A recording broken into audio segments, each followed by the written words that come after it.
ನಮಸ್ಕಾರ ಕೇಳುಗರೆ, ನಮ್ಮ ಜೊತೆ ಇದ್ದಾರೆ 2025ನೇ ದಕ್ಷಿಣ ಕನ್ನಡ ಜಿಲ್ಲಾ ರಾಜ್ಯೋತ್ಸವ ಪ್ರಶಸ್ತಿ ಪುರಸ್ಕೃತರು ಹಾಗೂ ಮಹಿಳಾ ಯಕ್ಷಗಾನದ ಮಹಿಷಾಸುರ ಖ್ಯಾತಿಯ ಶ್ರೀಮತಿ ಪೂರ್ಣಿಮಾ ಯತೀಶ್ ರೈ ಅವರು. ಮೇಡಮ್, ಕಾರ್ಯಕ್ರಮಕ್ಕೆ ಸ್ವಾಗತ ನಿಮಗೆ. ನಮಸ್ತೆ ಮೇಡಮ್, ಮೊತ್ತ ಮೊದಲಿಗೆ ಈ ಬಾರಿಯ ದಕ್ಷಿಣ ಕನ್ನಡ ಜಿಲ್ಲಾ ರಾಜ್ಯೋತ್ಸವ ಪ್ರಶಸ್ತಿ ಪುರಸ್ಕೃತರಾಗಿರುವುದಕ್ಕೆ ತಮಗೆ ಅಭಿನಂದನೆಗಳನ್ನು ಸಲ್ಲಿಸ್ತಾ ಇದ್ದೇನೆ. ಮೇಡಮ್, ಈಗ ಆರಂಭದಲ್ಲಿ ನಿಮ್ಮ ಈ ಯಕ್ಷ ಪಯಣದ ಆರಂಭ ಹೇಗಾಯಿತು ಅಂತೇಳಿ ಹೇಳಿ. ನಾವು ಬಾಳಗ್ರಾಮದಲ್ಲಿ ಹುಟ್ಟಿದವರು. ನಮ್ಮ ಆಸುಪಾಸಿನಲ್ಲಿ ಕಟೀಲು ಮೇಳದ ಯಕ್ಷಗಾನ ಪ್ರದರ್ಶನ ನಡೀತಾ ಇತ್ತು. ಅದನ್ನು ನೋಡಿ ಆನಂದಿಸ್ತಾ ಇದ್ದವರು.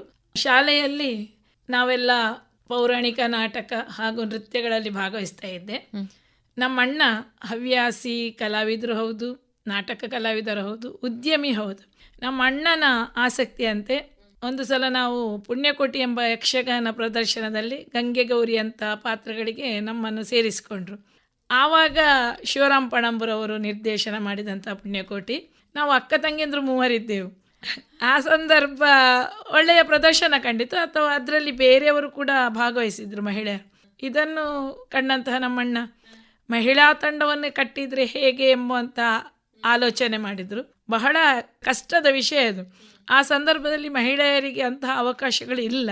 ಅದು ರಾತ್ರಿ ಹೊತ್ತು ನಡೆಯುವುದರಿಂದ ಗಂಡಸರಿಗೆ ಮಾತ್ರ ಯಕ್ಷಗಾನ ಅಂತ.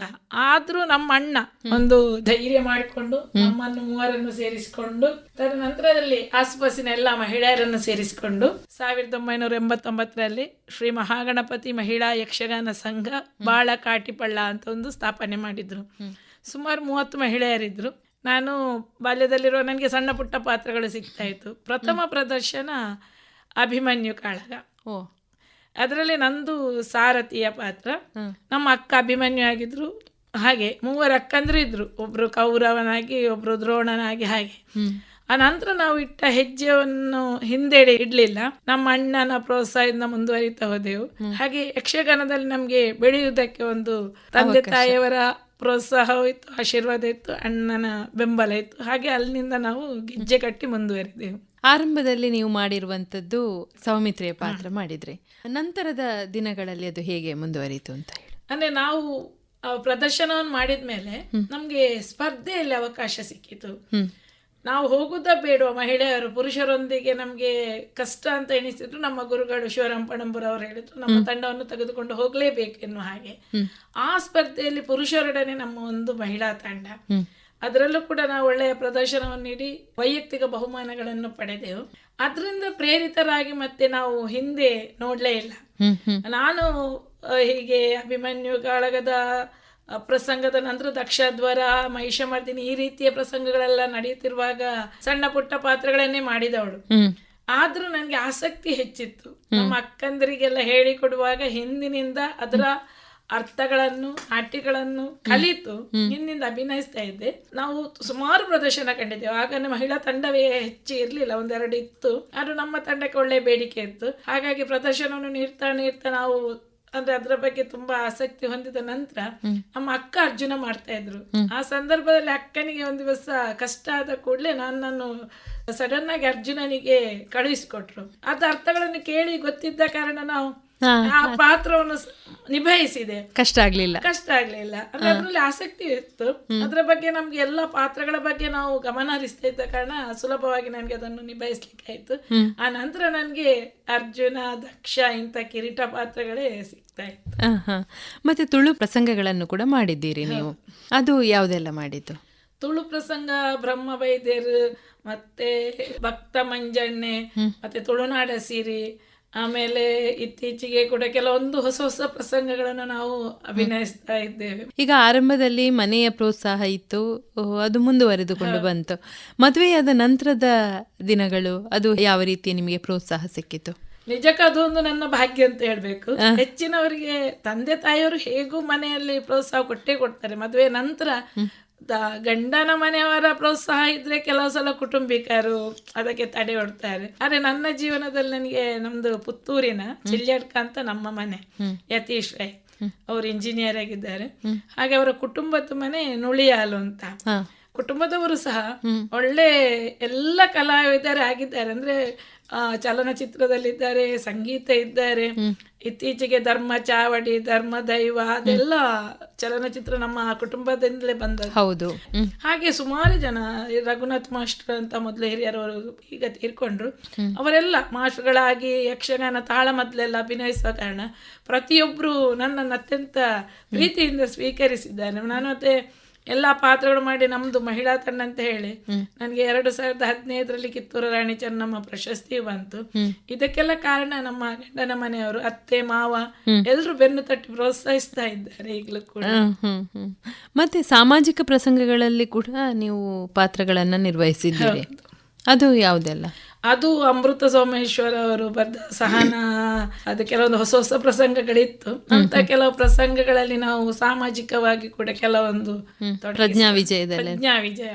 ಈಗ ನಿಮಗೆ ಈ ವೇಷವನ್ನ ಹಾಕಿ ಆ ಒಂದು ಪಾತ್ರದ ಒಳಗೆ ಪ್ರವೇಶಿಸುವಂಥದ್ದು, ಅದರ ಒಂದು ಅನುಭವವನ್ನ ಹೇಳಿ ಮೇಡಮ್. ಪಾತ್ರಗಳಂದ್ರೆ ನಾವು ಯಾವ ಪಾತ್ರವನ್ನು ಮಾಡ್ತೇವೆ ಅದಕ್ಕೆ ತಕ್ಕ ಹಾಗೆ ಒಳ ಪ್ರವೇಶ ಮಾಡೋದಂತ ಹೇಳಿ, ಈಗ ಜಾಂಬವಂತಾದ್ರೆ ಅದು ಭಕ್ತಿ ಪ್ರಧಾನವಾದಂತಹ ವೇಷ. ರಾಮನ ಬಗ್ಗೆ ಭಕ್ತಿ, ಆ ಭಕ್ತಿಯನ್ನು ನಾವು ಅಲ್ಲಿ ತೋರ್ಪಡಿಸ್ಬೇಕಾಗ್ತದೆ. ಹಾಗೆಯೇ ಕಂಸ ಅಂತ ಹೇಳುವಾಗ ಒಂದು ಕೃಷ್ಣನ ಬಗ್ಗೆ ಒಂದು ವೈರದ, ಆ ರೀತಿಯಾಗಿ ನಾವು ಅಭಿನಯಿಸ್ಬೇಕಾದ್ರೆ ನಾವು ಪಾತ್ರದಲ್ಲಿ ನಾವು ತಳ್ಳೀರನಾಗ್ಬೇಕು ಆ ಪಾತ್ರಕ್ಕೆ. ಮಹಿಷಾಸುರ ಆಗುವಾಗ ಅದೊಂದು ರೀತಿ, ಅಂದ್ರೆ ಪಾತ್ರಕ್ಕೆ ತಕ್ಕಂತೆ ನಾವು ಒಂದು ತೊಡಗಿಸ್ಕೊಳ್ಬೇಕು. ಆವೇಶ ಅಂತಲ್ಲ, ಅದನ್ನು ನಾವು ಶ್ರದ್ಧೆ ಇಟ್ಟು ಮಾಡ್ಬೇಕು. ಹಾಗೆ ಭಕ್ತಿ ಶ್ರದ್ಧೆ ಇದ್ರೆ ಅದ್ರಲ್ಲಿ ನಾವು ತೊಡಗಿಸಿಕೊಳ್ಳಿ. ಹಾಗಾದ್ರೆ ವೇಷವಾಗಿ ರಂಗದಲ್ಲಿದ್ರೆ ಅದನ್ನು ಪ್ರದರ್ಶನ ಕೊಡ್ಲಿಕ್ಕೆ ಸುಲಭ ಆಗ್ತದೆ. ಈಗ ನೀವು ತುಂಬಾ ಪ್ರಸಿದ್ಧಿಯನ್ನ ಪಡೆದಿದ್ದದ್ದು ಈ ಮಹಿಷಾಸುರನ ವೇಷದಲ್ಲಿ. ಅದರ ಒಂದು ಅನುಭವ ಮತ್ತೆ ಅದು ನಿಮಗೆ ತಂದುಕೊಟ್ಟಂತಹ ಒಂದು ಹಿರಿಮೆಯನ್ನ ಹೇಳಿ. ಮುಖ್ಯವಾಗಿ ಹೇಳಿದ್ರೆ ನನಗೆ ಎಲ್ಲ ಪಾತ್ರಗಳು ನಾನು ಮಾಡಿದ್ದೇನೆ. ಹೆಚ್ಚಾಗಿ ಸಾತ್ವಿಕ ಪಾತ್ರ, ಅರ್ಜುನ, ದೇವೇಂದ್ರ ಎಲ್ಲ, ಕಂಸ, ಮುರಾಸುರ. ಅದು ಮಹಿಷಾಸುರ ಅಂತ ಹೇಳಿದ್ರೆ ಅದೊಂದು ವಿಭಿನ್ನ. ಸಾಧಾರಣವಾಗಿ ಅದು ಮಹಿಳೆಯರಿಗೆ ತುಂಬಾ ಕಷ್ಟಕರವಾದಂಥ ವಿಚಾರ. ಯಾಕೆ ಹೇಳಿದ್ರೆ ನಾವು 89ರಲ್ಲಿ ಇರುವಾಗ ನಮ್ಗೆ ಆ ಪಾತ್ರವನ್ನು ನೋಡಿ ಕಲಿಯುವಂತ ಹೇಳಿದ್ರೆ ವಾಟ್ಸಪ್ ಇಲ್ಲ, ಯೂಟ್ಯೂಬ್ ಇಲ್ಲ, ಯಾವುದೂ ಇಲ್ಲ. ಹೌದು, ನಾವು ಕಣ್ಣಾರೆ ಕಂಡು ಅದನ್ನು ಆಸ್ವಾದಿಸಿ ಕಲ್ತವರು. ಕಟೀಲು ಮೇಳ ಅಥವಾ ಇನ್ನಿತರ ಧರ್ಮಸ್ಥಳ ಮೇಳ ಎಲ್ಲ ಆಗುವಾಗ, ಹೆಚ್ಚಾಗಿ ಕಟೀಲು ಮೇಳವಾಗ ಅದನ್ನು ನೋಡಿ ಕಲಿತ ಕಾರಣ. ಅದರದ್ದು ವಿಶೇಷತೆ ಅಂದರೆ ನಾವು ಆ ಕೊಂಬೆಲ್ಲ ಕಟ್ಟಿಕೊಂಡು ಸಭೆಯಲ್ಲಿ ಬರುವಂಥದ್ದೊಂದು ಖುಷಿ. ನನಗೆ ಯಕ್ಷಗಾನ ಅಂದರೆ ಪಂಚ ಪ್ರಾಣವೇ. ಹಾಗಾಗಿ ನಾವು ಸಣ್ಣದಿರುವಾಗ ಈ ಶಾಲೆಯಲ್ಲಿ ಆಟದ ಸಮಯದಲ್ಲಿ ಹೀಗೆ ಅಭಿನಯಿಸ್ಲಿಕ್ಕುಂಟು. ಯಕ್ಷಗಾನವನ್ನು ನೋಡಿ ಹೋಗಿ ಪಾತ್ರಗಳ ಬಗ್ಗೆ ನಾವು ಕುಣಿದೆಲ್ಲ ಮಾಡ್ಲಿಕ್ಕಿತ್ತು. ಅದು ಕನಸಿನ ಗಂಟಾಗಿತ್ತು. ನಮ್ಗೆ ಅದು ಜೀವನದಲ್ಲಿ ಸಿಗ್ತದೆ ಅಂತ ಹೇಳುವುದು ನಮ್ಗೆ ಯೋಚನೆ ಇರಲಿಲ್ಲ. ಆದ್ರೆ ಅದು ನನ್ನ ಪಾಲಿಗೆ ಒದಗಿ ಬಂದಿದೆ.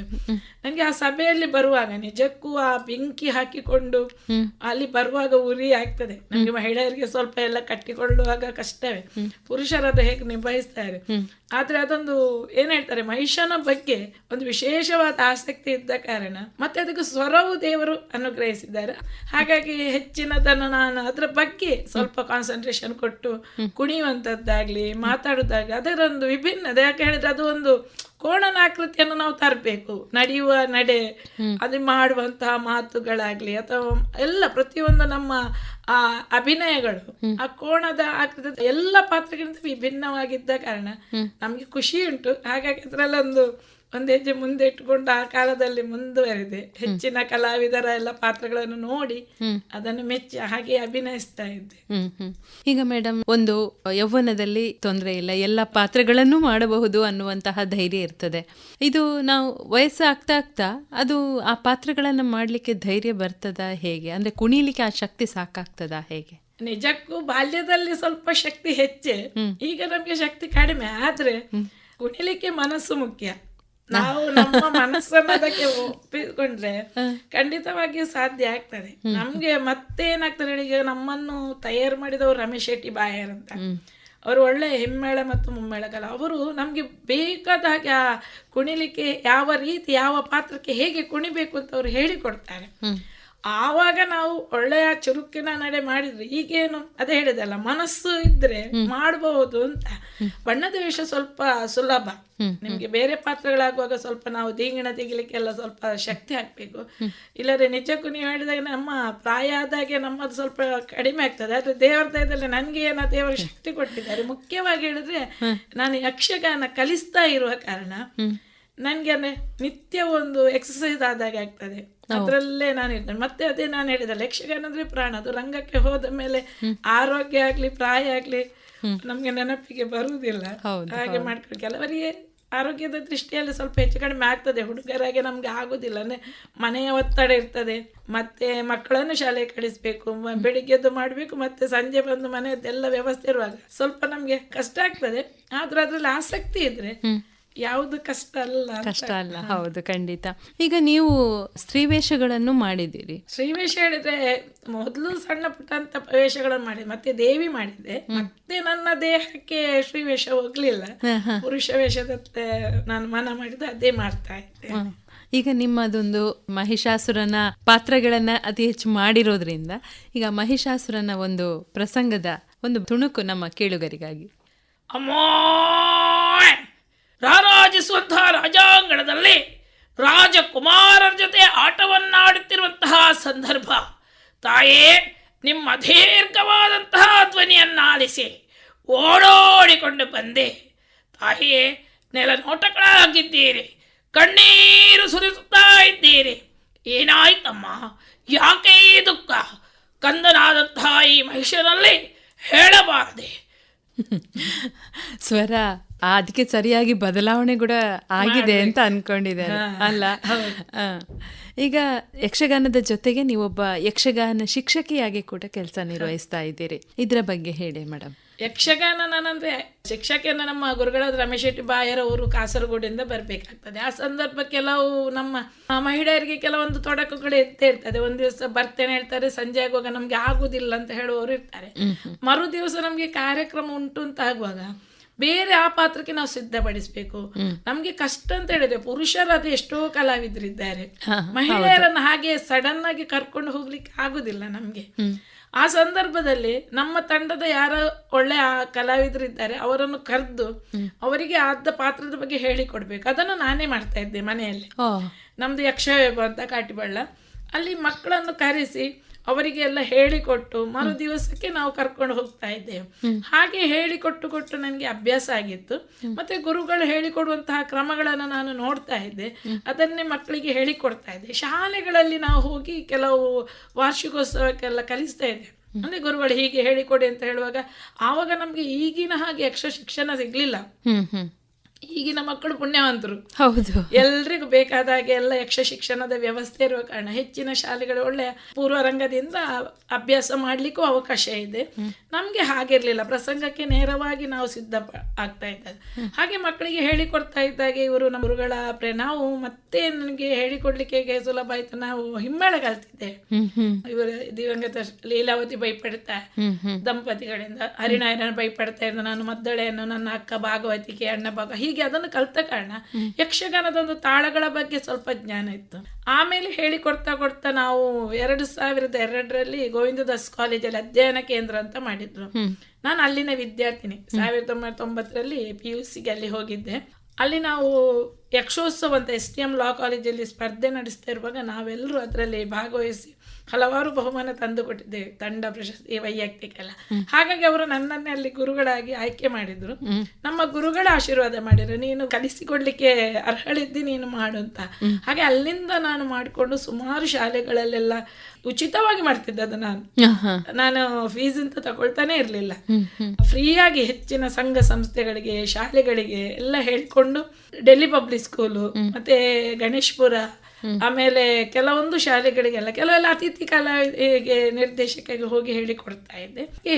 ಹೇಳಿಕೊಂಡು ಈಗ ಯಕ್ಷಧ್ರುವ ಪಟ್ಲ ಫೌಂಡೇಶನ್ ಟ್ರಸ್ಟ್ ರಿಜಿಸ್ಟರ್ ಇದರ ಯಕ್ಷ ಶಿಕ್ಷಣದ 3 ಶಾಲೆಗಳಲ್ಲಿ ಸುಮಾರು 250 ಮಕ್ಕಳಿಗೆ ಹೇಳಿಕೊಡ್ತಾ ಇದ್ದೇನೆ.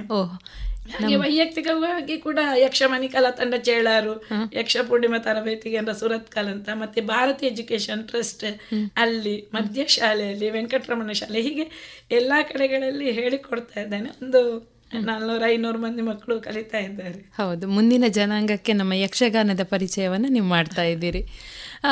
ಈಗ ನಿಮ್ಮ ಅಕ್ಕಂದಿರು ಕೂಡ ಯಕ್ಷಗಾನದಲ್ಲಿ ಭಾಗವಹಿಸ್ತಾ ಇದ್ರು ಅಂತ ಹೇಳಿದ್ರಿ, ಅವರು ಮುಂದುವರಿಸಿದ್ರಾ ಹೇಗೆ? ಇಲ್ಲ, ಅಕ್ಕಂದಿರು ಮದುವೆ ನಂತರ ಅವರೆಲ್ಲ ನಿಲ್ಲಿಸಿದ್ದಾರೆ. ನಾನೊಬ್ಳು ಅದೇ ಗಂಡನ ಮನೆಯ ಪ್ರೋತ್ಸಾಹದಿಂದ, ಮುಖ್ಯವಾಗಿ ನನ್ನ ಗಂಡ ಹೇಳಿದಿಷ್ಟೇ, ವೇಷಧಾರಿ ಅಲ್ಲದಿದ್ರು ಗುರುವಾಗಿ ನೀನು ಮುಂದುವರಿ ಅಂತ ಹೇಳಿದ್ರು. ಅದೊಂದು ಅನಿವಾರ್ಯ ಕಾರಣದಿಂದ ಮಹಿಷಾಸುರ ಪಾತ್ರದಿಂದ ಮತ್ತೆ ನನ್ನನ್ನು ಮತ್ತೆ ಪುನಃ ವೇಷದತ್ಲೆ ಕಲಿಸುವುದು ಬಿಟ್ಟು ವೇಷವೇ ಮಾಡ್ಲಿಕ್ಕೆ ಪ್ರೇರಣೆ ಆಯ್ತು. ಈಗ ನಿಮ್ಮ ಮಕ್ಕಳಿಗೆ ನೀವು ಏನು ಅವರು ಮುಂದುವರಿಸಿದ್ರ ಹೇಗೆ ಈ ಯಕ್ಷಗಾನವನ್ನ? ಮಗನಿಗೆ ಅಷ್ಟು ಆಸಕ್ತಿ ಇಲ್ಲ, ಒಂದೆರಡು ವೇಷ ಮಾಡಿದ್ದಾನೆ, ಮಾಡ್ತಾ ಹೀಗೆ.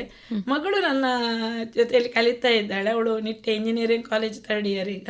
ಅವಳು ಎಲ್ಲ ಪಾತ್ರ ಮಾಡ್ತಾಳೆ, ಶ್ರೀವೇಷ, ಬಣ್ಣದ ವೇಷ, ಮಹಿಷಾಸುರ, ದೇವಿ ಎಲ್ಲ ಪಾತ್ರಗಳನ್ನು ಮಾಡ್ತಾಳೆ. ಅವಳ ಹೆಸರು ಸಾಕ್ಷ್ಯ ವೈರಾಯಿ ಅಂತ, ಮಗ ಸಾತ್ವಿಕ್ ವೈರಾಯಿ.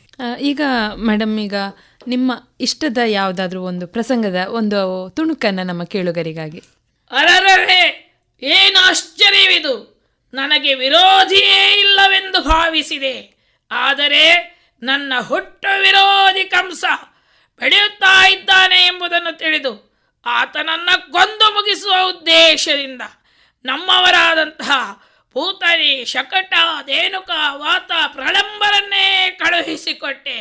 ಆದರೆ ಕೊಲ್ಲುವುದಕ್ಕೆ ಹೋದಂತಹ ಅವರನ್ನೆಲ್ಲ ಆತನೇ ಕೊಂದು ಮುಗಿಸಿದನಂತೆ. ಈಗ ಈ ತೆಂಕು ಬಡಗು ಕೂಟಗಳಲ್ಲಿ ಭಾಗವಹಿಸಿದ್ದೀರಿ, ಅದರ ಅನುಭವಗಳನ್ನು ಹಂಚಿಕೊಳ್ಳಿ. ತೆಂಕು ಬಡಗು ಹೇಳಿದ್ರೆ ನಮ್ಗೆ ಅದು ತುಂಬಾ ಕಷ್ಟ ಆಗ್ತದೆ. ಅಂದ್ರೆ ನಾವು ನೇರವಾಗಿ ರಂಗಕ್ಕೆ ಹೋಗುವಂತದ್ದು. ಬಡಗಿನವರ ಕ್ರಮವೇ ಬೇರೆ, ಅವರು ಕುಣಿತ ಜಾಸ್ತಿ, ಮಾತುಗಾರಿಕೆ ಎಲ್ಲ ಕಡಿಮೆ. ನಮ್ಮದು ಹಾಗಲ್ಲ, ಒಂದು ಲೆಕ್ಕಾಚಾರದ ಪದ್ಯ, ನಾಟ್ಯ, ಅದಕ್ಕಿಂತ ಹೆಚ್ಚು ಕುಣಿಲಿಕ್ಕೂ ಆಗುದಿಲ್ಲ ಅಥವಾ ಅದೊಂದು ಕ್ರಮವೂ ಆಗುದಿಲ್ಲ. ಹಾಗಾಗಿ ಒಳ್ಳೆ ಅನುಭವ ನಮ್ಗೆಲ್ಲ. ಹಾಗಾಗಿ ಅದೊಂದು ಹೊಸ ಅನುಭವ. ಒಂದು 2-3 ಕಡೆಗೆ ಕರೀತಾರೆ. ಈಗಲೂ ನಮ್ಗೆ ಅನಾನುಕೂಲ, ಯಾಕಂತ ಹೇಳಿದ್ರೆ ನನಗೆ ನನ್ನ ಗಂಡ ಶ್ರೀ ಗಣೇಶ್ ಇಂಜಿನಿಯರಿಂಗ್ ಇಂಡಸ್ಟ್ರಿ ಅಂತ ಒಂದು ಸಂಸ್ಥೆಯನ್ನು ನಡೆಸ್ತಾ ಇದ್ದಾರೆ. ಹಾಗೆ ಇನ್ನೊಂದು ಪ್ರಕೃತಿ EFLLP ಅಂತ, ಇವರು ವಿದೇಶದಲ್ಲಿದ್ರು, ಅವರು ಪೆಟ್ರೋಲಿಯಂ ಡೆವಲಪ್ಮೆಂಟ್ ವುಮನ್. ಇದನ್ನು ನಡೆಸ್ಕೊಂಡು ಹೋಗ್ತಿದ್ದದ್ದು ನಾನೇ. ಹಾಗೆ ಒಂದು ಕಡೆಯಲ್ಲಿ ಬಿಸಿನೆಸ್, ಒಂದು ಕಡೆಯಲ್ಲಿ ಯಕ್ಷಗಾನ. ಹಾಗೆ ಅವರ ಒಂದು ಸಹಕಾರ ಇತ್ತು. ಅಂದ್ರೆ ಬಿಸಿನೆಸ್ ಆದ್ರೂ ಕೂಡ ಯಕ್ಷಗಾನವನ್ನು ಎಲ್ಲದಕ್ಕೂ ಅವರು ಸಹಕಾರ ಕೊಟ್ಟ ಕಾರಣ ಮುಂದುವರಿಲಿಕ್ಕೆ ಆಯ್ತು. ಇಲ್ಲದೆ ವ್ಯವಹಾರವೇ ಅಂತ ಇದ್ರೆ ಈ ಕಡೆ ಮನಸ್ಸು ಮಾಡ್ಲಿಕ್ಕೆ ಆಗ್ತಿರ್ಲಿಲ್ಲ. ಕಷ್ಟ ಆಗ್ತಿತ್ತು. ಅವರಿಗೆ ನಾನು ಧನ್ಯವಾದ ಹೇಳ್ಬೇಕಾಗ್ತದೆ. ಈಗ ಶಾಲೆಗಳಲ್ಲಿ ನೀವು ಯಕ್ಷಗಾನದ ತರಗತಿಗಳನ್ನ ಮಾಡುವಾಗ ಅವರಿಗೆ ಬೇಕಾದಂತಹ ಸಣ್ಣ ಸಣ್ಣ ಪ್ರಸಂಗಗಳನ್ನೇ ಮಾಡಬೇಕಾಗ್ತದೆ. ಈಗ ಸುರತ್ಕಲ್ ಪರಿಸರದಲ್ಲಿ ಪೂರ್ಣಿಮಾ ಯತಿಶ್ರೈ ಅಂತ ಹೇಳಿದ್ರೆ ತುಂಬಾ ಪ್ರಸಿದ್ಧಿಯನ್ನ ಪಡೆದಿರತಕ್ಕಂಥದ್ದು. ಇತ್ತೀಚೆಗಂತೂ ಎಲ್ಲ ಶಾಲೆಗಳಲ್ಲಿ ಈ ಯಕ್ಷಗಾನ ಪ್ರದರ್ಶನ ಇದೆಲ್ಲ ನಡೀತಾ ಇದೆ. ಇದರ ಅನುಭವಗಳ ಬಗ್ಗೆ ಹೇಳೋದಾದ್ರೆ, ನಮ್ಗೆ ನಿಜಕ್ಕೆ ಅಂತ ಹೇಳ್ತಾ ಇದ್ರೆ ನಂಗೆ ಮಕ್ಕಳೊಟ್ಟಿಗೆ ತುಂಬಾ ಸಂತೋಷ ಆಗ್ತದೆ. ಕೆಲವು ಮಕ್ಕಳು ಕಲ್ತು ಮೇಳಕ್ಕೆ ಹೋಗಿದ್ದಾರೆ, ರಜೆ ಟೈಮಲ್ಲಿ ಮೇಳಕ್ಕೆ ಹೋಗಿ ಯಕ್ಷಗಾನವನ್ನು ಮಾಡಿ ಬರ್ತಾರೆ. ಅದು ನಮ್ಗೊಂದು ಸಂತೋಷ ಆಗ್ತದೆ, ನಾವು ಹೇಳಿಕೊಟ್ಟದ್ದೊಂದು ಸಾರ್ಥಕ ಅಂತ. ನಾವು ಕೆಲವು ಮಕ್ಕಳು ಈಗ ಶಾಲೆಗಳಲ್ಲಿ, ಈಗ ಮೊನ್ನೆ ಒಂದಾಯ್ತು, 105 ಮಕ್ಕಳು ಯಕ್ಷಗಾನ ಕಲಿತಾ ಇದ್ದಾರೆ, ಯಕ್ಷ ಶಿಕ್ಷಣ. ಅದರಲ್ಲಿ ಊರಿನವರೊಂದು 20% ಮಾತ್ರ. 105ರಲ್ಲಿ ಒಂದು 80 ಮಕ್ಕಳು ಎಲ್ಲ ದಾವಣಗೆರೆ, ಹಾಸನ, ಶಿವಮೊಗ್ಗ ಆ ಕಡೆಯವರೆಲ್ಲ. ಅದರಲ್ಲಿ ಈಗ ಸ್ಕೂಲಿಗೆ ಚಾರಿಸ್ಲಿಕ್ಕೆ ಆಗ್ಲಿಲ್ಲ, ಎಲ್ಲ ಮಕ್ಕಳು ಆಸಕ್ತಿಯಿಂದ ಕಲಿತಾರೆ. ಮೊನ್ನೆ ನರಕಾಸುರ ಮೋಕ್ಷ ಅಂತ ಮಾಡಿದೆ, ಉತ್ತಮ ಪ್ರದರ್ಶನ ಕೊಟ್ರು. ಹಾಗೆ ನಮ್ಗೊಂದು ತೃಪ್ತಿ ಆಗ್ತದೆ ಅಂತ ಆ ಮಕ್ಕಳಲ್ಲಿ ಮಾಡಿಸುವಾಗ. ನಾವು ಸ್ವಲ್ಪ ಶ್ರಮ ವಹಿಸ್ಬೇಕಾಗ್ತದೆ, ಒಂದೊಂದ್ಸಲ ಊಟ ತಿಂಡಿ ಬಿಡಬೇಕು. ಸುಮಾರು ಮಕ್ಕಳ ಜೊತೆಯಲ್ಲಿ ಹೊಂದಿಕೊಂಡು ಹೋಗುವಾಗ ಈಗ ನಾವೊಂದು 500 ಮಕ್ಕಳಲ್ಲಿ ಒಂದು 200 ಮಕ್ಕಳಾದ್ರೂ ಒಂದು ಒಳ್ಳೆಯ ಕಲಾವಿದರು ಆಗ್ತಾರಲ್ಲ. ಮತ್ತೆ ನಾನು ಏನ್ ಮಾಡ್ತೇನೆ ಹೇಳಿದ್ರೆ, ಕೆಲವು ಒಳ್ಳೆಯ ಹುಷಾರಿದ್ದ ಮಕ್ಕಳಿಗೆ ಅವರಿಗೆ ಹೇಳಿಕೊಡ್ಲಿಕ್ಕೆ ಕಲಿಸ್ತೇನೆ. ನಾನು ಇಲ್ಲದಿದ್ರೆ ನೀವು ಹೀಗೆ ಹೇಳಿಕೊಡಿ. ಅದು ಏನಾಗ್ತದೆ ಹೇಳಿದ್ರೆ, ಮುಂದೆ ಜೀವನದಲ್ಲಿ ಆ ಮಕ್ಕಳು ದೊಡ್ಡದಾಗುವಾಗ ಇನ್ನೊಂದು ಮಕ್ಕಳನ್ನು ತಯಾರು ಮಾಡುವಷ್ಟು ಬೆಳೀತಾರೆ. ನಾವು ಬೆಳೆಯುವುದು ಮಾತ್ರ ಅಲ್ಲ, ಅವರು ಇನ್ನೊಬ್ಬರನ್ನು ಬೆಳೆಸುವಾಗಬೇಕು, ಅದಲ್ಲಿಗೆ ನಿಂತ ನೀರಾಗ್ತದೆ. ಹಾಗಾಗಿ ನಂದು ಅದೊಂದು ಮಕ್ಕಳಿಗೆ ಹೇಳಿಕೊಡುವಂತಹಗಳನ್ನು ಹೇಳಿಕೊಡ್ತಾ ಇದ್ದೇನೆ ಹೆಚ್ಚಿನ. ಈಗಿನ ಮಕ್ಕಳಿಗೆ ಕಷ್ಟ ಅಂತ ಹೇಳಿದ್ರೆ ಕನ್ನಡ ಬರುದಿಲ್ಲ, ಸಮಸ್ಯೆ ಅದು. ಕೆಲವು ಮಕ್ಕಳಿಗೆ ಕನ್ನಡ ಬರ್ತದೆ, ಕೆಲವು ಮಕ್ಕಳಿಗೆ ಕುಣಿಲಿಕ್ಕೆ ಬರ್ತದೆ, ಕನ್ನಡ ಹೇಳಿಕೊಡ್ಲಿ, ನಾಟ್ಯ ಹೇಳಿಕೊಡ್ತಾರೆ, ಮಾತುಗಾರಿಕೆ ಎಲ್ಲ ಕಷ್ಟ. ನಾವು ಸ್ವಲ್ಪ ಅದನ್ನೆಲ್ಲವನ್ನು ಅರ್ಥಗಾರಿಕೆ ಮಕ್ಕಳಿಗೆ ತುಂಬಾ ಕಷ್ಟ ಆಗ್ತದೆ. ಈ ಶಬ್ದಗಳು, ಈ ಶಾ ಣ ಅದೆಲ್ಲ ಇಂಗ್ಲಿಷ್ ಮೀಡಿಯಂ ಮಕ್ಕಳಿಗೆ ಭಾರಿ ಕಷ್ಟ. ಹಾಗೆ ರಣ ಹತ್ರ ಯುದ್ಧ ಅಂತ ಕೊಡ್ಬೇಕು, ಹಾಗೆ ಅದನ್ನು ಬದಲಿಸ್ಬೇಕು. ಒಮ್ಮೆ ಅರ್ಥ ಬರೆದ್ರು ಕೂಡ ಮತ್ತೆ ಅದನ್ನು ಕರೆಕ್ಷನ್ ಮಾಡಿ ಮಾಡಿ ಮಾಡಿ ಮಕ್ಕಳಲ್ಲಿ ತಪ್ಪು ಬಾರದಾಗೆ ನಾವು ಅರ್ಥವನ್ನು ಕೊಡ್ಬೇಕಾಗ್ತದೆ. ಆಗ ನಿಮ್ಗೆ ನೋಡುವವರಿಗೂ ಖುಷಿ ಆಗ್ತದೆ. ಮತ್ತೆ ಕುಣಿಲಿಕ್ಕೆ ಬಾರದವರಿಗೆ ಅದಕ್ಕೆ ಎಷ್ಟು ಬೇಕು ಹಿತಮಿತವಾಗಿ ಅಷ್ಟನ್ನೇ ಕೊಡ್ತೇನೆ ಪದ್ಯ. ಇಲ್ಲದ್ರೆ ಏನಾಗ್ತದೆ, ಕುಣಿಲಿಕ್ಕೆ ಬಾರದವರಿಗೆ ಪದ್ಯ ಉದ್ದ ಕೊಟ್ರೆ ಅಲ್ಲಿ ನೋಡುವವರಿಗೆ ಆಭಾಸ ಆಗ್ತದೆ. ಹೌದು, ಖಂಡಿತ. ಅದನ್ನೆಲ್ಲ ನೋಡ್ಕೊಂಡು ಒಂದು ಚೌಕಟ್ಟಲ್ಲಿ ನಿಲ್ಲಿಸುದು. ಹಾಗಾಗಿ ಒಂದು ಮಕ್ಕಳ ಜೊತೆಯಲ್ಲಿ ನನಗೂ ಕಲೀಲಿಕ್ಕೆ ಆಗ್ತದೆ. ನಾನು ಕೂಡ ವಿದ್ಯಾರ್ಥಿ. ಯಾಕೆಂತ ಹೇಳಿದ್ರೆ ನಾವು ಕಲಿತಾ ನಾವು ಕಲಿಸುದಲ್ವಾ. ನಾವು ಎಲ್ಲವನ್ನು ಈಗ ಮೇಳದವರಾದ್ರೆ ಒಂದು 6 ತಿಂಗಳು ಕೇಂದ್ರದಲ್ಲಿ ಕಲ್ತು ಮತ್ತೆ ರಂಗಕ್ಕೆ ಹೋದವರು. ನಾವು ಹಾಗಲ್ಲ, ನಾವು ಅನುಭವದಿಂದ ಕಲ್ತುಕೊಂಡೆ ನಾವು ಕಲಿಸ್ಬೇಕಾಗ್ತದೆ. ಹಾಗೆ ಅದೊಂದು ಸಂತೋಷ ಆಗ್ತದೆ ಎಲ್ಲ ಕಡೆಯಲ್ಲಿ. ಇನ್ನೊಂದು ರೀತಿಯಲ್ಲಿ ಮರೆಯಾಗ್ತಾ ಇರುವಂತಹ ನಮ್ಮ ಪುರಾಣದ ಕಥೆಗಳನ್ನು ನಮ್ಮ ಈಗಿನ ಯುವ ಜನಾಂಗಕ್ಕೆ ಅಥವಾ ಮುಂದಿನ ಜನಾಂಗಕ್ಕೆ ತಿಳಿಸುವಂತಹ ಒಂದು ಪ್ರಯತ್ನ ಅಂತ ಹೇಳಿದ್ರು ಕೂಡ ತಪ್ಪಾಗ್ಲಿಕ್ಕಿಲ್ಲ. ಈಗ ಮೇಡಮ್, ನೀವು ಒಂದಷ್ಟು ಸಾಮಾಜಿಕ ಕ್ಷೇತ್ರದಲ್ಲಿ ಕೂಡ ಕೆಲಸ ನಿರ್ವಹಿಸಿದ್ದೀರಿ, ಅದರ ಅನುಭವಗಳ ಬಗ್ಗೆ ಹೇಳಿ. ಸಮಾಜ ಸೇವೆ ಅಂತ ಹೇಳಿದ್ರೆ ನಾವು ಈಗ ಪಟ್ಲ ಫೌಂಡೇಶನ್ ಟ್ರಸ್ಟ್ ಹತ್ರ ಮಹಿಳಾ ಘಟಕದ ಅಧ್ಯಕ್ಷೆಯಾಗಿ 10 ವರ್ಷದಿಂದ ಇದ್ದೇನೆ. ಮುಖ್ಯವಾಗಿ ಅಲ್ಲಿ ಸ್ಥಾನ ಹೇಳಿದ್ರೆ ಯಕ್ಷಗಾನದಿಂದಾಗ್ಲಿ. ಅಲ್ಲಿ ಏನಾಗ್ತದೆ ಹೇಳಿದ್ರೆ ನಿಮ್ಗೆ ಪ್ರತಿಯೊಂದು ವಿಭಾಗದಲ್ಲೂ ಅಂದ್ರೆ ಕಲಾವಿದರಿಗೆ ಬೇಕಾದಂತಹ ವ್ಯವಸ್ಥೆಗಳು ಎಲ್ಲ ರೀತಿಯ ಸಹಾಯವನ್ನು ಮಾಡ್ತಾರೆ.